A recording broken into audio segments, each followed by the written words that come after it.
Aha! Here is the cleaned plate, which I think is, yeah, thought so. Yeah, it's been cleaned with isopropyl alcohol and water, and such as things like that. And yeah, it was a bit of a puzzle getting this back together. As you can see, it's not back together. But before I started recording, I actually put this back together again, and because I wanted to remember how it went back together, and it took so long to get it back together. I'm so glad I did that.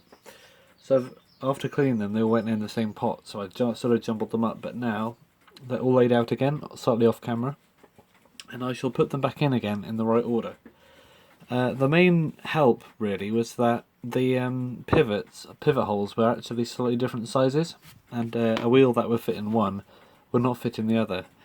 And also, these little notches in the pillars there are actually there because some of the wheels are quite large, and they wouldn't have fit in without those. So that was a sort of a help as well as in which way up they went. So I'm just going to put this back together now. May as well show you what I do. So forgive me if I get the order wrong again, but this is where the pieces go. So that's there, and that one there is driven by the fibre gear, which until I recently just realised is not attached to this plate at all. It's attached to the bottom of the stator. We got one there. Hang on a minute. I know that some of the ones, the three go on this particular shaft, but they don't go on like straight after each other. There are stuff that goes in different orders, and I'm trying to remember what that is. So this one goes here. Oh no, there's one that goes under there actually. Oop. Yeah, this goes here, and this is the one that is driven by the setting knob, and it also does the hour and minute hand and stuff. Then this one, which is the hour hand, and then this one, that's the minute hand, and then finally we've got the second hand. And I don't usually do that, but there is some oil I put on the inside of these shafts, and without it, it would slightly stick a little bit better than it was, but just to keep it lubricated, because that there is a fast spinning thing, the one in the middle there, and well, not the middle one, the top one, because that's a second hand, and any resistance on that is enough to probably stop it. So I'll put it back together again.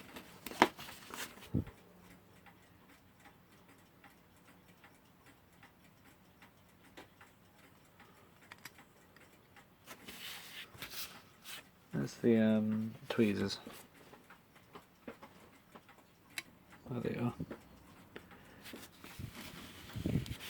And yeah, I'm pretty impressed with this, the construction of this. As I said in the previous video, it's very serviceable. But it's a reasonable quality as well.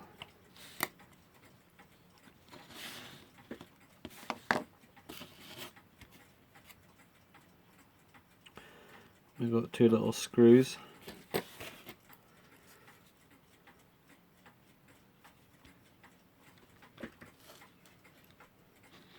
That's one.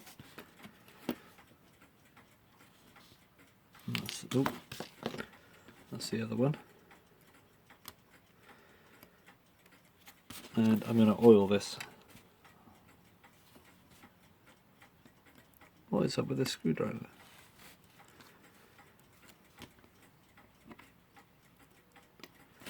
Right, something's up with this.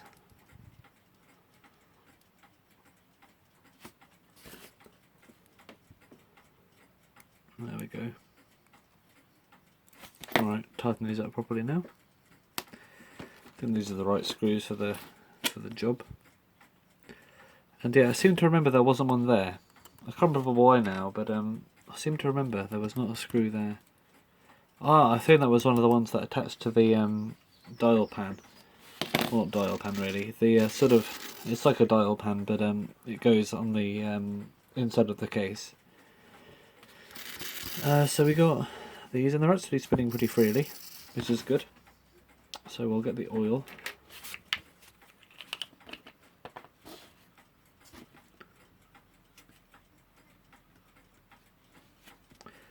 And yeah, you don't want to put too much on,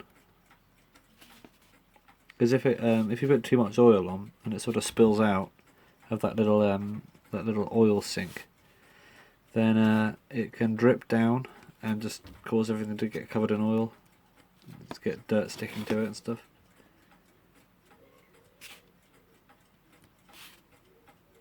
It'll also stop the oil from staying in its original spot.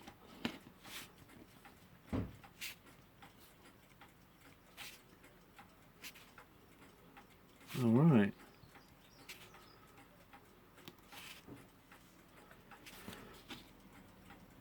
One more to go, and I think I'll actually put a little bit of oil on the where the second hand shaft goes through the plate, like that, because that is a reasonably fast turning and low resistance part, and you can see my reflection of my finger in there, which means it's pretty good. So I'll put the oil down for the moment, and then this, look how smoothly that's running. That's a really good sign. It's all meshing correctly, I think. Yeah. And a way to test that is, if you've got them handy, handy, get the hands, and it's very unlikely that you will have done this incorrectly, but if you just want to check, line them up to the same place.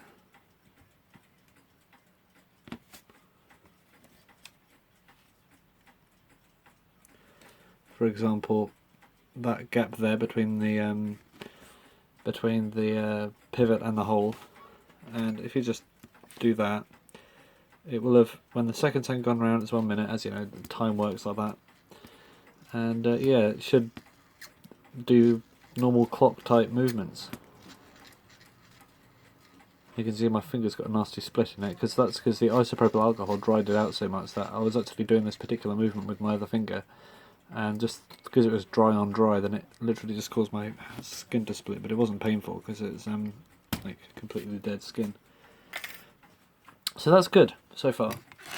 So what's next? Well, I will be reassembling the stator with a coil in it. I'm reasonably certain that I know how this goes back together, but I'm not really a certain kind of person, so we'll have to see how it goes. I know we've got the coil with 2 bits of that fibre stuff either side of it, but the pieces of fibre stuff are 2 different sizes, and it's a question of, does the big one go on the bottom or does the big one go on the top? And looking at this, the big one fits. I mean, obviously the little one does as well, but one of it doesn't actually. The little one doesn't fit. Okay, fair enough, I'll put the big one on. Yeah, the little one hole in the middle is too small, so that goes on there, and this is to insulate the coil from whatever might happen to it. Here's a puzzle. The coil has to go on this, but which way? First of all, it goes the other way up, but I've got to have it in a particular rotation, and on the bottom of here is some stuff that only works one way around. So I will attach this to here first, and the fibre gear goes on here somewhere, doesn't it? So that's the starting thing. These are the 2 what are they called? Electrical terminals. There's a pivot there for some reason. I think that's this. Oh, where is it? Oh, have I missed something out? I've missed that out. Oh no, I've got to do that again. Alright. I mean, the chances are pretty low if you have having one of these particular movements, because I've never seen them before, and I'm trying to use this video for a bit of help, so I don't think I've really disrupted anything by going backtracking like this, but it's part of the experience, isn't it? And there goes a cuckoo. You think, oh, that's the first time I heard a cuckoo clock in this video, or any of these videos, and that's probably true, because this is the first time I've had that clock running in the room when I was recording a video. Where is that thing I just had? Oh, there it is. And yeah, this sets the time. So there's a pivot here somewhere. It's not there. I'm not sure where it's gone. Oh, it's on the underside, okay. It goes there, I think. Like this way up. Bit counterintuitive. Having the pivot on the top but no pivot on the bottom, but ooh, you live and you learn.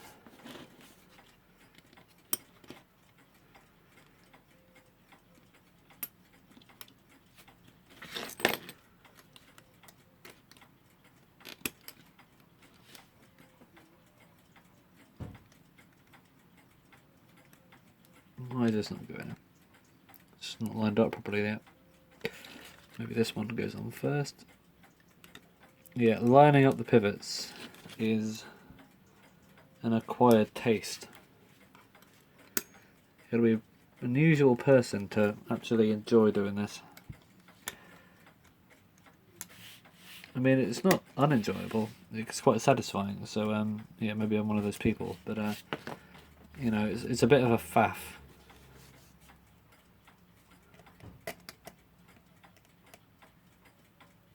Oop.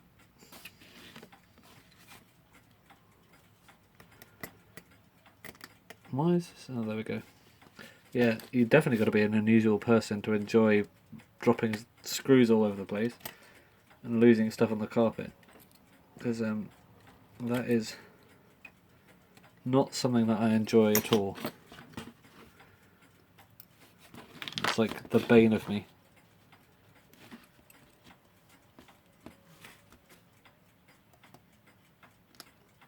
This was a lot easier the first time.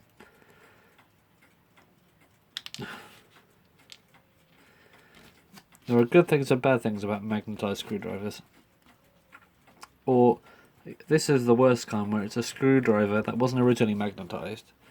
It's picked up a little bit of magnetism, and it is just slightly magnetised, so it's not useful in picking up stuff like a normal magnetic screwdriver is. But it's just annoying that it makes stuff fall off when you don't want it to. So there we go, right as rain. Do I need to re-oil that, or is the pivot still in? Is the oil still in its place? I can still see oil in there, except for this one, so I'll put a bit of it in that one, and the rest of them are fine. And I'll do this one as well, because it's new. Alright, as we were, we may proceed. So the fibre gear goes on here somewhere. This is where the fibre gear comes out, that little slot there, because that's where the rotor goes in, so I assume it goes there. Is that even threaded? Yeah, it is, okay. I didn't see that, I thought that was a pivot. So where's our Synchronous screw? There it is.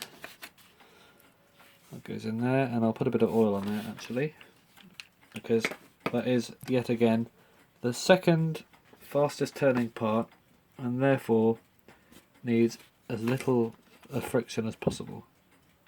So I may as well just put this up to the oil and get those hairs off there, because a hair will not do us any favours, apart from being hair. That goes on there, and that goes in there, and I will also do the old put a bit of oil on the fibre gear itself to stop it from drying out, which apparently is a thing you need to do. So if you just rub it in like that, stops it from drying out apparently. I've never had a fibre gear break on me, that's why I'm sort of questioning it a little bit, but anything to help, you know.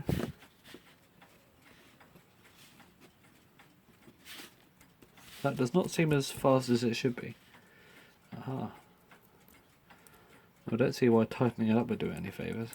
Let's put a bit more oil in. That's too much. Come on, spinny. Spin me. Ripcord style spinning, I guess, might work.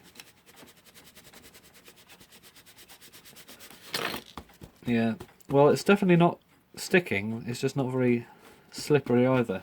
It just makes me feel like it should be a lot more sticky than that. Although it's supposed to be this way up, isn't it? So maybe it's... No, it's not much better. I don't know. Maybe it's supposed to be like that. I can't think of any other way to improve the lubrication of this. It's not pinching down on it. I can move it up and down very, very, very slightly. Maybe that's a bad thing, actually. Maybe I do need to tighten it up. The max tightness. Yeah, I can't seem to be improving that. Oh well. Well, we'll find out when we put it in. And a real good way of making this turn fast is by actually putting it on here. So it goes like that, I think. Oh no, what have I done? I need to screw this in, but I can't because I've put all those gears in there.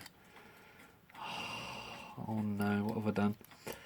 Alright then, in that case, because I don't think you'd probably want to see me reassemble this again, I'll get back to you.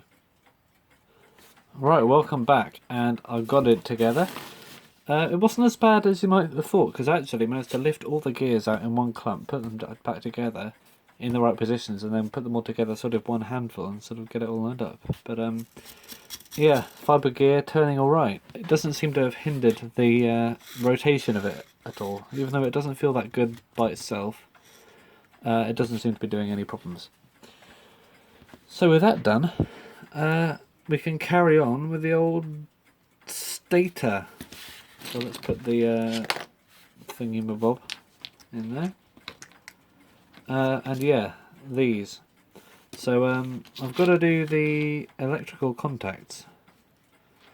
And they go, I'm going to say this is a good angle for it, because it's the closest I can think I can get.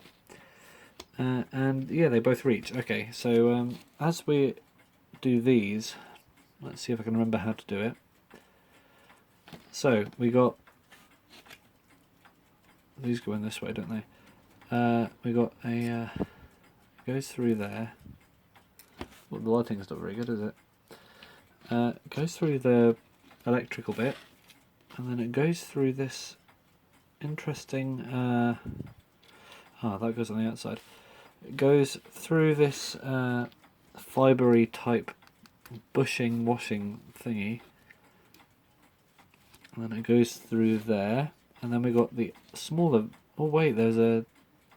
Yeah, I'm fine. We got a smaller one, and I'm starting to think that maybe the gears being in is not the best solution right now. But I'm going to try and avoid taking it apart and putting it back together again if I can. It's been enough. Enough of that. This is not wanting to go on.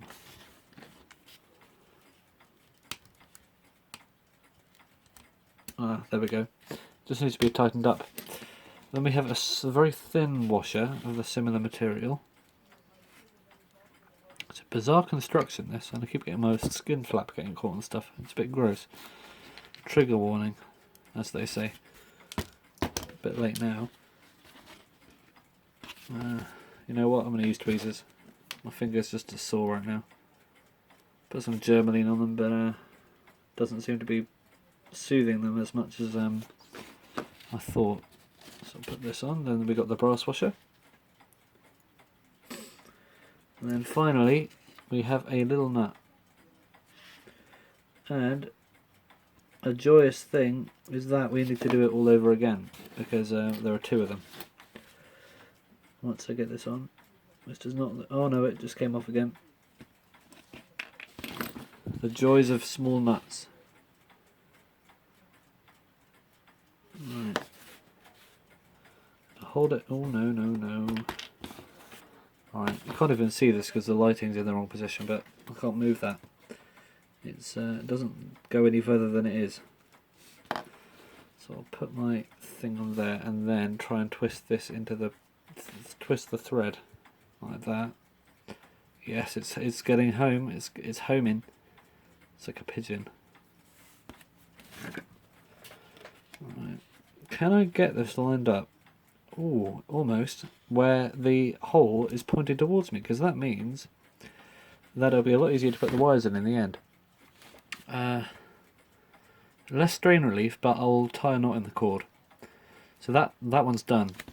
So I need to do the other one now, and because that was a pain, and the video is pretty long already, I'll come back to you. Right, let's move the light if we can. Has that made any improvement under the angles of lighting? I don't know. The video is getting very long, sorry about that. But look, we are double contacted, and they are in the positions where I'd like them to be as well. So I think that's done correctly. And because the video is long, I know I said, well, I may as well cut it. Well, not cut it, but like hurry up a little bit. But actually, you know what? I don't like to rush stuff.